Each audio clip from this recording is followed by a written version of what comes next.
En el Sermón del Monte Jesucristo le dijo cosas muy, muy importantes que a mí me impactan. Sobre todo de la oración. Sobre todo, fíjate lo que dice, el Padre nuestro, ¿no? No es el Padre tuyo, es Padre nuestro. No es Padre solo tuyo, es nuestro también. O si usted lee el libro de los Salmos, son oraciones en momentos de persecución, en momentos de terror, de enfermedad, de lucha. Otra vez en la oración habla Santiago, la oración eficaz del justo puede mucho. Entonces hay oraciones que no andan mucho, que no funcionan mucho. Dios escucha las oraciones, oye las oraciones, y esta es la confianza que tenemos, que si pedimos a Jesús alguna cosa conforme a su voluntad, Él nos oye. Y si nos oye, pues Él ya tiene esa petición delante del Padre. A veces dice, a veces ustedes oran y no reciben. Les veo orar y no reciben. ¿Por qué? Porque piden mal. ¿Para qué piden? Para vuestros deleites. Y más de la mitad de las oraciones que pedimos son para nuestros deleites.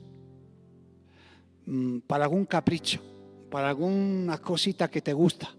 Y es un deleite igual carnal que Dios no le interesa para nada. Y no la contesta. Y la tiene ahí, o te dice no. Y tú dices, no me ha contestado, te ha dicho que no, o sea que no escuchas. Y sigues insistiendo. Entonces, ¿cuál sería la buena oración? La oración se puede hacer en cualquier lugar, a cualquier hora, en cualquier postura. Cuando el Espíritu Santo fue derramado en el día Pentecostés, estaban orando juntos, unánimes, pero estaban sentados. Igual pensamos que estaban de rodillas o de pie o postrados. La oración la puedes hacer en tu coche, en casa, andando, en cualquier lugar, de noche, de día, al mediodía, al atardecer, con voz baja, con voz alta. O sea, Dios lo ha puesto tan fácil para no buscar excusas. Porque el Señor ya sabía, cuando le voy a mandar a orar, tengo mucho trabajo, no puedo, más tarde. ¿Te ha pasado eso? A ustedes no, obviamente, no. Pero fíjate, cuando tú mandas a orar, hay un montón de impedimentos carnales muchas veces que se ponen delante. Por eso Jesús no dijo, ir solo a la iglesia a orar. En cualquier lado, en cualquier momento, en cualquier ciudad, en cualquier postura, o sea, sin problemas. Y aún así ponemos excusas. ¿Te imaginas, no? Aún así ponemos problemas y excusas para no orar. Jesús creo que ya sabía este tema bien. Por eso los discípulos dijeron, Señor, enséñanos a orar. ¿Por qué no le dijo Pedro, Señor, enséñame a predicar como Pablo, o como Bernabé, o como Apolos? Orar, orar, orar. La hermana pobre del cristiano, ¿cuál es? La oración. O sea, la hermana pobre de usted, ¿cuál es? ¿O no? ¿Por qué la tienes tan abandonada? ¿Porque crees que no te hace falta? ¿Porque solo crees que te hace falta cuando tienes un problema grave? ¿Porque no tienes esa disciplina, esa relación con el Padre? Entonces, no, ya, ¿qué me importa? Ya lo haré. Claro, a nadie se le olvida comer, ¿no? ¿Así se te ha olvidado comer algún día? Muy pocos, ¿verdad? ¿Se te ha olvidado alguna vez orar? Alguna, ¿no? Pero comer no. ¿Dormir se te ha olvidado? Nunca tampoco. Fíjate, no se les olvida dormir. Ni comer, pero sí orar. ¿Te das cuenta, no? y somos especialistas en buscar excusas. Por eso Dios lo ha puesto tan fácil la oración, para que no andemos por ahí buscando argumentos. Vamos a poner 3 ejemplos de oración. Amén. Dile a tu hermano, despierta ya, hombre. Así, pero dale la espalda ahí, dale fuerte, hombre. Despierta ya, que ya estás viniendo y estás orando en el tercer cielo, a ver qué está pasando allí.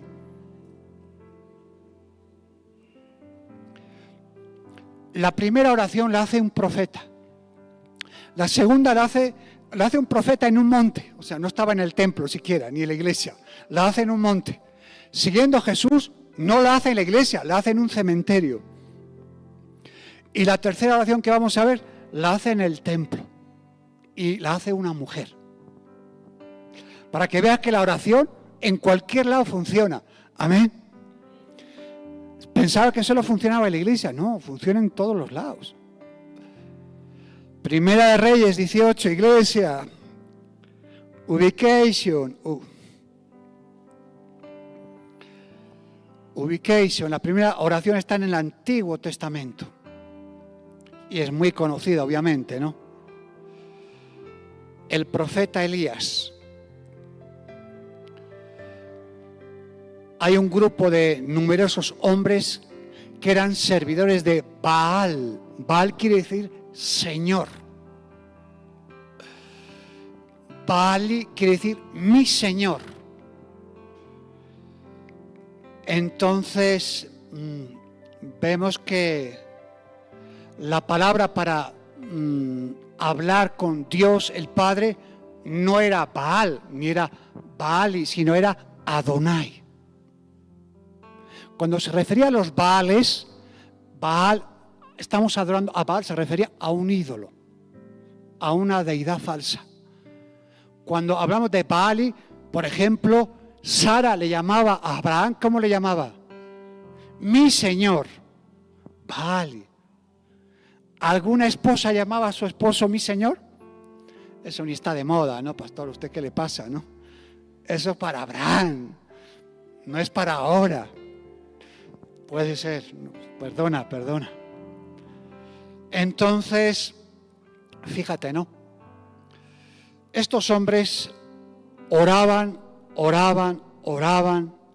y sus oraciones de estos hombres, 450 señores, oraban a Baal, y oraban con gritos, oraban con una voz muy altanera, y oraban, como vamos a leer. Pero esas oraciones que eran muy llamativas no eran oraciones eficaces. No tuvieron resultado. Es más, hicieron un ridículo espantoso. Pero aún así no reconocían que estaban equivocados. Encontramos a Elías, Primera de Reyes 18:20. Encontramos a Elías con los profetas de Baal. Allí, fíjate, allí están, ¿no? Entonces Acab, esposa de Jezabel, el rey de Israel, convocó a todos los hijos de Israel y los reunió a los profetas en el monte Carmelo. Ahí en ese monte los lleva a estas personas. Encontramos a Elías en el norte de Israel, en el monte Carmelo. Hoy en el monte Carmelo hay un mirador espectacular que se llama el Valle de Megiddo, o también Armagedón, donde en ese mirador se ve todo el Valle de Megiddo y Armagedón, donde va a haber claramente la lucha final que habla Apocalipsis, donde es la última gran batalla. Y dice que ahí se produjo la muerte también de Saúl en el monte Carmelo y sus hijos, cuando lucharon contra los filisteos. En ese monte también fue donde Jesús se transfiguró. ¿Te acuerdas, no? Cuando estaba Pedro, Santiago, Juan, Moisés y Elías. Pedro dijo, aquí nos quedamos, Señor, yo de aquí ni me bajo nunca. Aquí hay una gloria que vamos. Bajar abajo a pelearme con Judas, con el otro, quita, hombre, aquí.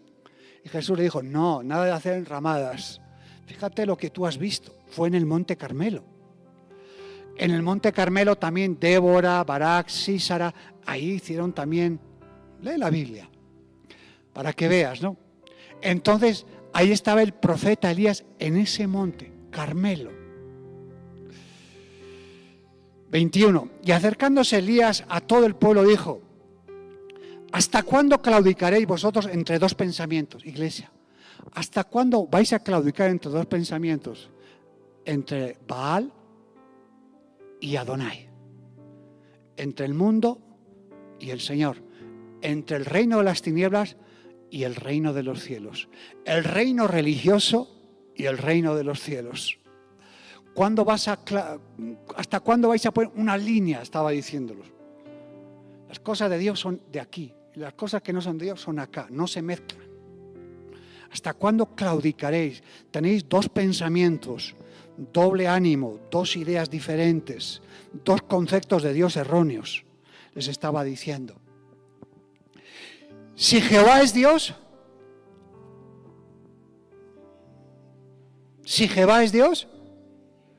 yo me quedo anodado. ¿Por qué tantos cristianos no quieren servir a Dios? Por eso, si creéis que Dios es Dios, el que te sacó, el que te rescató, entonces ubícate, le dice, seguirle. Si Baal, irse en pos de él, o sea, si tú crees que es Dios, es el que te rescató, el que murió en la cruz por ti, sírvele a él, bendícelo. Si crees que no, sírvele a Baal, al Señor del trabajo, del dinero, de la moda, de la música, del egoísmo, síguele a él. Y el pueblo no respondía palabra, parece como aquí, ¿no? Y la iglesia no respondía palabra. Seguimos. Y Elías volvió a decir al pueblo, solo yo he quedado profeta de Jehová. Había más, obviamente, ¿no? Mas los profetas de Baal hay 450 hombres. 450 contra uno. Fíjate. Contra uno solo. 23. Dénselo pues 2 bueyes, escojan ellos uno, córtelo en pedazos, póngalo sobre la leña, pero no pongan fuego debajo, y yo prepararé otro buey y lo pondré sobre la leña y ningún fuego sobre debajo. Invocad luego vosotros el nombre de vuestros dioses y yo invocaré el nombre de Jehová. Y el Dios que respondiere por medio de fuego, ese sea Dios. Fíjate. Orad, les dijo Elías, invocar a vuestro Dios. Si vuestro Dios, Baal, es el verdadero, que responda por fuego. Que lo demuestre. Ustedes primero, 450, orando, gritando, gimiendo, haciendo ahí de todo. Y por el otro lado, Elías solo. Fíjate. Y dice, cuando ustedes acabáis de orar, yo me voy a poner a orar cuando ustedes acaben. Dice que estuvieron un día entero casi orando.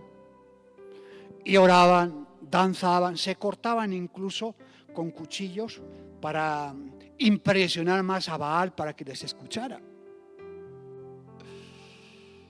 Estos hombres creían en Baal, eran sinceros porque oraban, pero estaban sinceramente equivocados.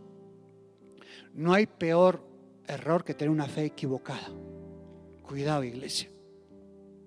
No hay peor que eso. Verso 27. Y aconteció al mediodía que Elías se burlaba de ellos diciendo, gritad en voz alta, porque Dios, en minúsculas, es Baal. Quizá esté meditando o tiene algún trabajo o va de camino, o tal vez duerme. Hay que despertarle, decía Elías. Fíjate, ¿no? Tenía sentido del humor. Y ellos clamaban a grandes voces y se sajaban con cuchillos, con lancetas, conforme a su costumbre, hasta chorrear sangre sobre ellos. Pasó el mediodía y ellos siguieron gritando frenéticamente hasta la hora de ofrecer el sacrificio, pero no hubo ninguna voz, ni quien respondiese, ni quien escuchase. 30. Entonces dijo Elías a todo el pueblo: acercaos a mí. Y todo el pueblo se le acercó y arregló el altar que Jehová estaba arruinado. Arregló primero, tomando ahí Elías 12 piedras, conforme al número de las 12 tribus de los hijos de Jacob, el cual había sido dado palabra de Jehová diciendo: Israel será su nombre. Hace lo mismo, edifica con las piedras un altar en el nombre de Jehová. Después hizo una zanja alrededor del altar, en que cupiese 2 medidas de grano. Preparó luego la leña, cortó el buey en pedazos y lo puso sobre la leña. Y dijo: llenad 4 cántaros de agua. Lo hizo más difícil, echó agua. Pone el holocausto, el buey, la leña, y hace una zanja y pone agua. Imposible que eso se encienda. Ni con fuego, ni con leña, ni con fósforo se podía encender eso. Había encima agua alrededor. Muy, muy complicado para que eso saldría. Y les dice hacerlo otra vez, echar agua, empapar todo bien. Incluso por tercera vez lo hicieron, de manera que el agua corría alrededor del altar y también se había llenado de agua la zanja. O sea, fíjate, ¿no? Era imposible humanamente que eso ardiera. 41. Entonces Elías dijo acá: sube, come y bebe. Y le demostró claramente cómo todo eso no valía la pena. Que la oración de Elías era la que Dios iba a respaldar y la oración de los 450 profetas de Baal no valía para nada. Fíjate. Fíjate, vamos al 38. Entonces cayó fuego de Jehová, consumió el holocausto, consumió el buey, la leña, las piedras, el polvo y aún lamió el agua que estaba en la zanja. Y viendo todo el pueblo se postraron y dijeron: Jehová es el Dios, Jehová es el Dios. Entonces Elías les dijo: prended a los profetas de Baal para que no escape ninguno. Y los prendieron y los llevó Elías al arroyo de Cisón y allí los degolló. Fíjate, ¿no? La oración de Elías era una oración bien sencilla. Señor, si tú estás conmigo, si yo soy un profeta tuyo, si yo tengo tu respaldo, Señor, demuestra aquí delante de estos 450 profetas de Baal que tú estás conmigo y tú eres Dios. Oró y automáticamente cayó fuego del cielo y quemó todo el holocausto. ¿Dónde lo hizo? En un monte. Había una oposición espiritual muy grande, pero Dios está por encima de eso. Segunda oración, Juan capítulo 11, verso 38. El Señor Jesús aquí, Jesús estaba, en este caso, fue llamada 4 días antes por María: Marta, mi hermano está gravemente enfermo, auxílialo, vente. Dice que Jesús pues estaba en su ministerio y tardó 4 días en regresar. Y obviamente ya Lázaro estaba ya en la tumba. Generalmente los judíos piensan que al tercer día el alma de la persona va a la presencia del Padre. Por eso en todas las tumbas judías siempre hay una abertura como un circulito, porque ellos dicen que por ahí el alma se va a ir. Entonces ya llevaba 4, entonces ya sabían que era imposible, que el alma de Lázaro ya se había ido. Entonces, fíjate, ¿no? Jesús, profundamente conmovido otra vez, Juan 11:38, vino al sepulcro. Era una cueva y tenía una piedra puesta encima. Generalmente así eran algunas tumbas cuando alguien tenía una economía un poquito, pues tenía plata, pues generalmente se escargaba, en la roca o en la tierra se escarbaba y se metía ahí abajo el féretro o la persona ahí que había muerto y se cerraba con una piedra, ¿no? ¿Te acuerdas, Jesús, no? Jesús cuando murió, Él estrenó la tumba. Era una tumba que se había escarbado y había una piedra de casi 3-4 mil kilos para que nadie pudiera penetrar dentro, ¿no? ¿Te acuerdas, no? ¿Alguien se acuerda de eso? O sea que no podías ir ahí abajo porque tenía que sacar ese pedrusco tan gigantesco y eso hacían falta varios hombres con palancas, etcétera, ¿no? Pues ahí, ¿no? Quitar la piedra. Marta, la hermana del que estaba muerto, le dijo: Señor, hiede ya, huele mal, porque es de 4 días. Es de 4 días. Y Jesús le dijo: ¿no te he dicho que si crees verás la gloria de Dios? Entonces quitaron la piedra de donde había sido puesto el muerto, en este caso Lázaro, y Jesús hace esta oración. Alzando los ojos a lo alto dijo: Padre, gracias te doy por haberme oído. Yo sabía que siempre me oyes, pero lo dije por causa de la multitud que está alrededor, porque había una incredulidad horrible, para que crean que tú me has enviado. Y habiendo dicho esto, clamó a gran voz y dijo: Lázaro, ven fuera. Y el que había muerto salió atado las manos, los pies con vendas, el rostro, la cara envuelto en un sudario, y Jesús le dijo: desatarle y dejarle ir. Marta y María pensaban que Jesús les estaba fallando. ¿Cuántas veces nosotros pensamos eso? Cuando la oración no ha sido contestada muy rápidamente, cuando nosotros hemos pensado interiormente: el Señor me está fallando. Lo pensamos. A veces no le dices ni a nadie, obviamente, ¿no? Te lo quedas calladito. El Señor me está fallando esta vez. Marta y María pensaban que Jesús les estaba fallando porque no vino cuando ellas le reclamaron automáticamente. Igual lo hubiéramos hecho nosotros. Y Jesús, según ellas, llegó tarde. Si hubieras estado aquí, mi hermano no hubiese muerto. O sea, yo entiendo un poco así que dice: por tu culpa se ha muerto. Y Jesús dice: el que cree en mí, aunque esté muerto, vivirá. Yo soy la resurrección y la vida, y tu hermano resucitará. Señor, huele, está 4 días, hombre. Padre, gracias por haberme oído. Qué sencilla oración, ¿no? Gracias, eso es bien importante, por haberme oído.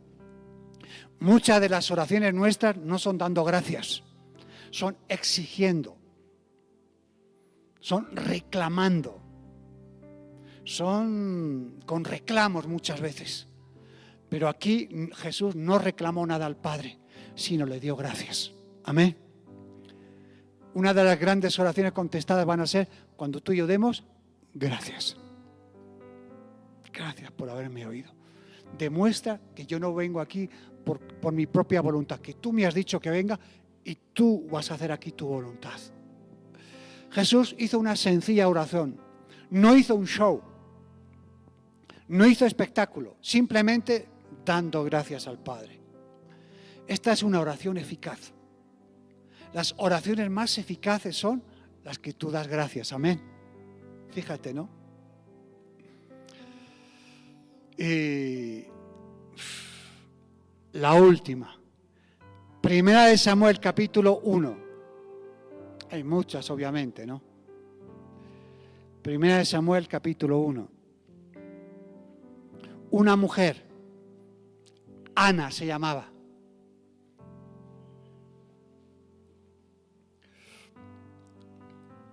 Elcana, este señor tenía 2 esposas. La poligamia estaba bien arraigada en la cultura en aquel entonces, era normal.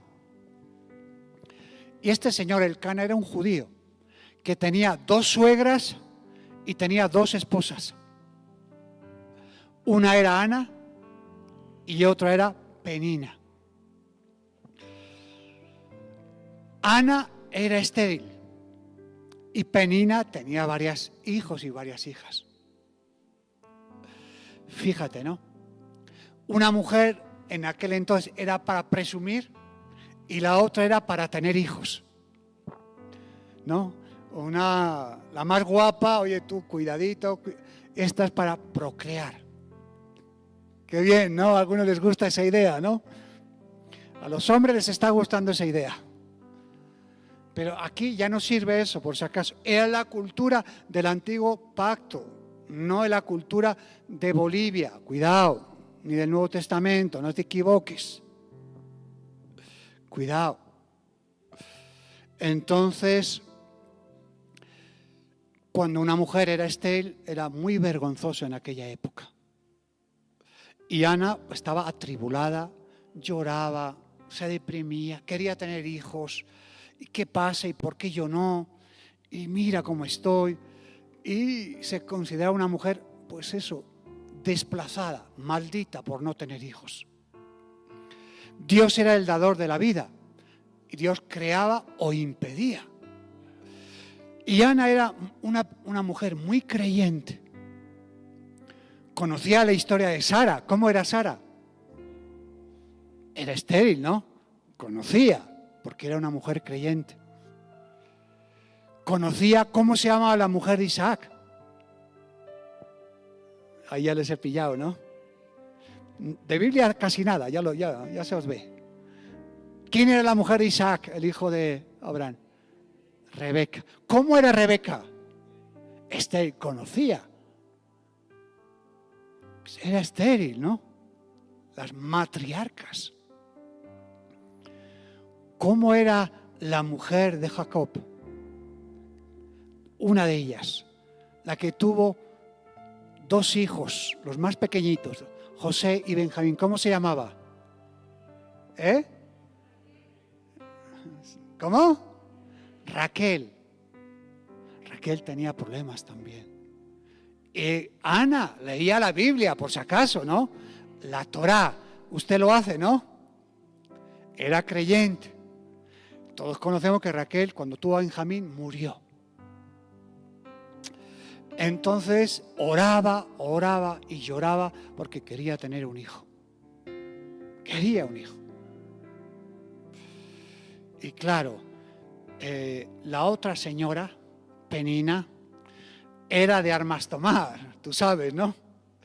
Cuando ella podía tener hijos y la otra no, pues fíjate, ¿no? Se burlaba, le hacía bullying. Me estaba acordando también la mamá de Sansón, ¿no? ¿Cómo se llama la mamá de Sansón? ¿Cómo? Biblia muy poca, estoy viendo aquí.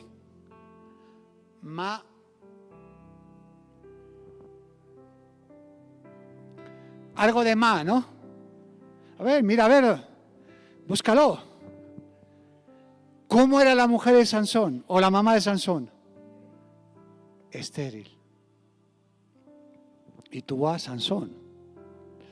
¿Te das cuenta, no? Vamos a leer mejor, amén, que os veo que estáis más perdidos, imposible.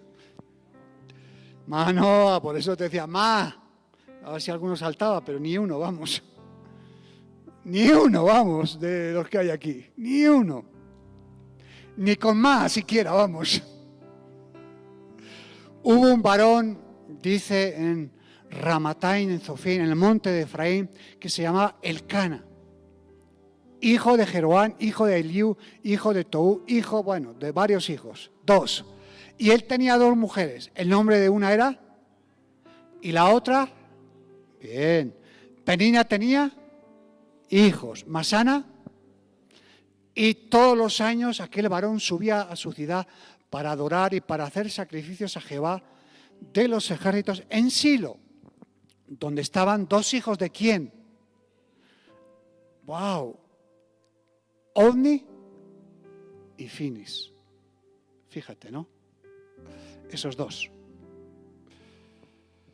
Entonces, subía a adorar a Dios en Silo. El sacerdote se llama Elí, tenía 2 hijos, Oni y Fines.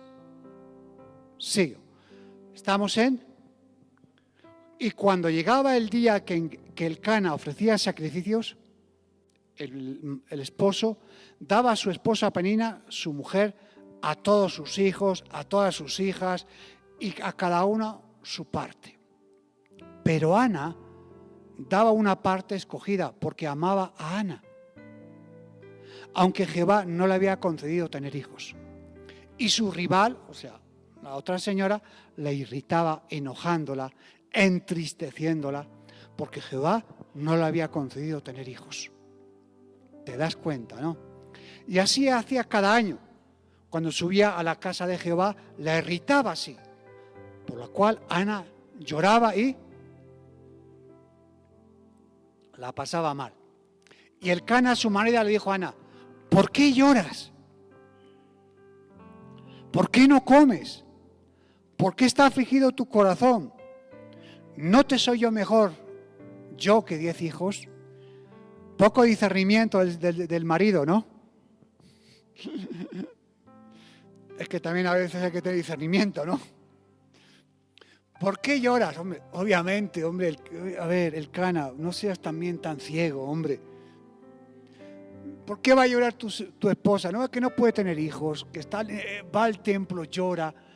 Así hay esposos que no saben nada, ¿no? ¿Qué le pasa a tu mujer? No, eso sí es así siempre. Y tu mujer, no, ay, no más. Déjala. ¿Quién entiende a las mujeres? ¿No? Entonces, el Cana era como alguno, ¿no? No de aquí, ¿no? De por allí, ¿no? Que no entendía a su esposa. ¿Por qué lloraba a su esposa? Obviamente, es que no podía tener hijos. Se burlaba a la otra señora. Iba al templo, oraba, no comía. Hombre, tienes que tener discernimiento. ¿Qué está pasando? Amén. Esos maridos, ¿no? Hay que jalarle las orejas, ¿no? El mundo de las mujeres. Bueno, vamos a dejarlo ahí, ¿no? Y todos los años la misma historia. La otra se burlaba, le pinchaba, le irritaba. Ana lloraba, no comía, en depresión. Y el cabeza de familia, el Cana, le hacía preguntas y no sabía qué pasaba. No sabía por qué estaba afligida su corazón. O sea, no se enteraba de la misa a la mitad. No sabe resolver ese problema. Un día Ana dijo: no aguanto más. No aguanto más. Dice que ella oró, lloró, gimió, clamó, fue delante de Dios e hizo un voto, una promesa. Y le dijo: Señor, mira mi aflicción. Dame un hijo varón y te lo dedico a ti. Es un voto nazareno, no pasará navaja por su cabeza como Sansón, ¿no? Y fíjate, el sacerdote tampoco estaba ubicado. Cuando el sacerdote Elí, verso 14, entonces le dijo a Elí el sacerdote: ¿hasta cuándo estarás ebria? Por Ana, porque oraba, oraba y oraba. Dirige tu vino. Y Ana le respondió diciendo: no, Señor mío, yo soy una mujer atribulada de espíritu. No he bebido vino ni sidra, sino que he derramado mi alma delante de Jehová. No tenga a tu sierva por una mujer impía. Fíjate, el sacerdote no se enteraba de la misa tampoco. Ni el Cana, su esposo, ni el sacerdote. Pensaba el sacerdote que había tomado vino. Y ella dice: no, yo estoy atribulada, por eso oro, oro, oro, oro. Los hijos de Elí, dice la Biblia, que eran impíos. Verso 2:12, para acabar ya. Primera de Samuel, capítulo 2, verso 12.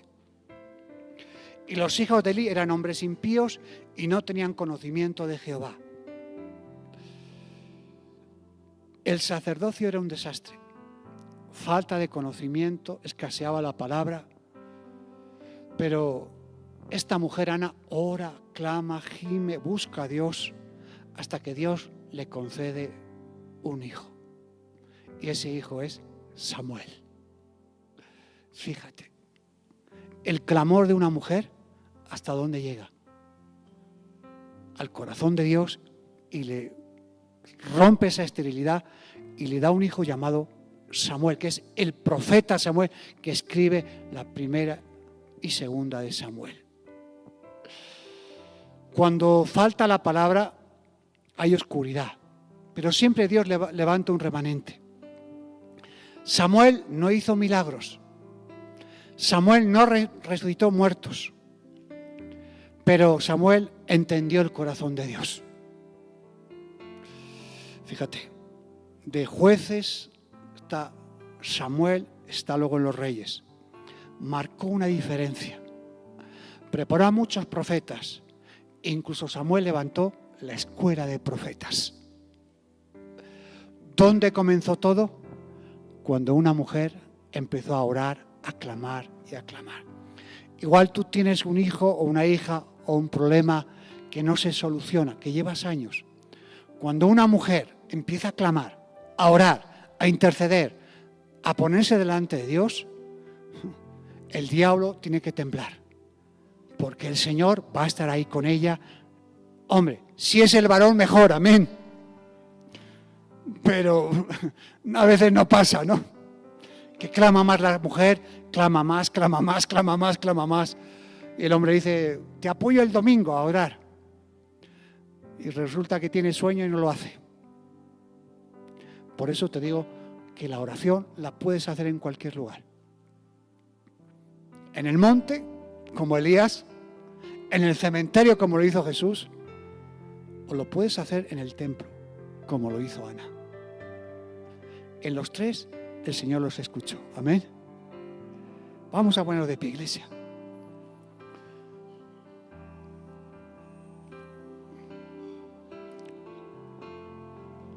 Sube el grupo alabanza.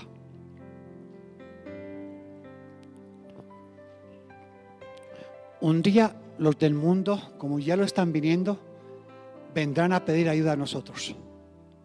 Que ya lo están haciendo, pero van a venir muchísimos más. Muchos más. Dice que el profeta Ageo llegó a la ciudad de Jerusalén. Estaba todo el mundo deprimido, amargado, quejándose. Y les dijo, ¿qué os pasa? Y es que sembramos mucho y recogemos muy poco. Los animales, cuando van a parir, se mueren. El país estaba en un estado de desánimo y de depresión. Y trabajaban para nada, para pagar facturas. ¿Te suena esto? Y Ageo dice, aquí pasa algo. Esto no es la bendición de Dios. Oye, cuando ustedes estuvieron en el cautiverio en Babilonia 70 años, salieron del cautiverio hace 16 años y habéis retornado a Jerusalén. ¿Qué hicieron con todo el dinero que os dio el rey Ciro para construir el templo? ¿El dinero del templo? Ah, sí. Ah, es que primero hemos hecho nuestras casas. Mira mis casas tan bonitas que hemos hecho, Ageo. Pero ¿qué pasa con el templo de Jerusalén? No lo habéis tocado todavía, la casa de Dios. Y todos respondieron, todavía no ha llegado el tiempo. Primero es lo mío y luego es lo de Dios. Ah, ¿cómo? ¿Le invitas a la reunión a la gente? No, no tengo tiempo. Si se para la lluvia del cielo, ¿se ha parado la lluvia del cielo? Sí, ¿no? O sea, no es solo en los tiempos de Ageo entonces, ¿no? Ah, se paró la lluvia, estamos con mucha sequía, sí. Las cosechas, si no llueve, ¿qué pasa? Se va al tacho. Los animales no tienen pastos. Y les dice, ustedes han invertido el orden, escucha bien. Se han puesto ustedes primero. y han dejado a Dios ahí en el rinconcito para los problemas serios simplemente. Ageo le dijo: cambiad el chip, iglesia. Ahora está hablando Ageo a la iglesia, cuerpo de Cristo. Cambia el chip, iglesia. Estamos como en los tiempos de Ageo. Cuidado, la forma de pensar, de hablar, de actuar. Estemos nosotros, a ver si estamos trayendo al pueblo ruina, depresión, pobreza. Comiencen a obedecer, a pedir perdón. Es que Bolivia va mal. No hay trabajo, no hay dólares. Sí, pero Dios es muy poderoso para cambiar esa situación negativa. Pero ¿dónde está el problema? Que buscamos lo nuestro con mucho afán y dejamos las cosas de Dios muy atrás. Invertimos los papeles. Primero lo nuestro, nuestros hijos, nuestra historia, y luego, si hay tiempo, a las cosas de Dios. Si hay tiempo a la iglesia, si hay tiempo al discipulado, si hay tiempo al culto de oración, si hay tiempo haremos las cosas de Dios. Entonces Dios empieza a cerrar los cielos y a llamarnos la atención, iglesia. Este no es un problema del mundo, es un problema de la iglesia. El mundo no conoce a Dios. Tú se supone que sí. Nosotros tenemos la responsabilidad de cambiar eso. Amén. ¿Y cómo se cambia eso?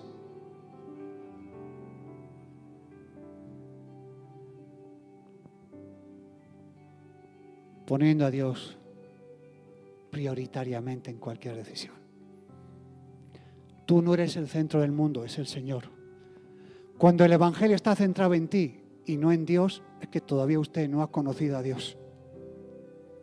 El Evangelio no es tu familia, no eres tú, es el Señor que trabaja en tu familia.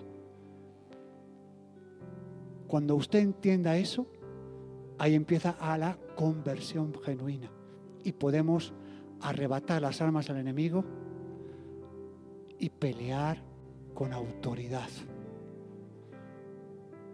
con moral, con testimonio, con frutos.